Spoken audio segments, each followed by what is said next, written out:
Buyer ভিলিগার জারণ আমাদের কী reaction বলো? বায়ার ভিলিগার জারণ। তাহলে বায়ার ভিলিগার জারণে আমাদের কী হয়? কিটোন থেকে যে কোনো কিটোন কী হয়? এস্টারে পরিণত হয়। তাহলে কিটোন মানে কত দেখো? দুটো আর গ্রুপ। আর মানে যে কোনো অ্যালকিল গ্রুপ। এখানে আর মানে হচ্ছে আমাদের যে কোনো CH3 C2CH3 এরকম যে কোনো আর গ্রুপ মানে হচ্ছে অ্যালকেন গ্রুপ আছে, অ্যালকাইল গ্রুপ। ওকে, তাহলে কার্বন যুক্ত থাকবে, কার্বন। তাহলে কার্বনের সাথে কার্বনের বন্ড, কার্বনের সাথে কার্বনের বন্ড, কার্বনের সাথে অক্সিজেনের দুটো বন্ড। তাহলে একে কী বলবো আমরা? কিটোন। তাহলে কিটোনের ক্ষেত্রে কী হয় বলো আমাদের কিটোনের ক্ষেত্রে আমাদের বায়ার ভিলিগার জারণ। জারণ মানে কি?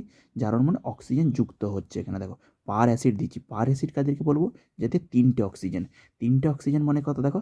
CO3H এর তিনটে অক্সিজেন, CF3CO3H। পার অ্যাসিডের যদি এক্সাম্পল নিই, CF3CO3H মানে কি? টাইফ্লুরো, তিনটে এফ আছে, টাইফ্লুরো পার অ্যাসিটিক অ্যাসিড। অ্যাসিটিক অ্যাসিডের সংকেত কি? CH3CH। অ্যাসিটিক অ্যাসিডের সংকেত এটা CH3CH। এটা অ্যাসিটিক অ্যাসিড। এখানে দুটো অক্সিজেন থাকে, কিন্তু এখানে কটা অক্সিজেন থাকবে? তিনটে অক্সিজেন থাকবে। তাকে বলবো টাইফ্লুরো, তিনটে ফ্লোরিন আছে, অ্যাসিটিক অ্যাসিড। তাহলে আমাদের কী হয় বলো?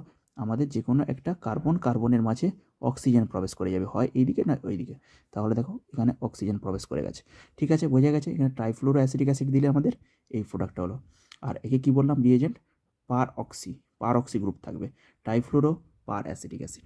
এবারে দেখো CH3CO3H মানে তিনটে অক্সিজেন, দুটো থাকলে আমরা অ্যাসিটিক অ্যাসিড, তিনটে থাকলে তার নামটা শুধু পার হয়ে যাচ্ছে, পার অ্যাসিটিক অ্যাসিড। তিনটে থাকলে টাইফ্লুরো পার অ্যাসিটিক অ্যাসিড, টাইফ্লুরো পার অ্যাসিটিক অ্যাসিড হবে। ঠিক আছে, টাইফ্লুরো পার অ্যাসিটিক অ্যাসিড।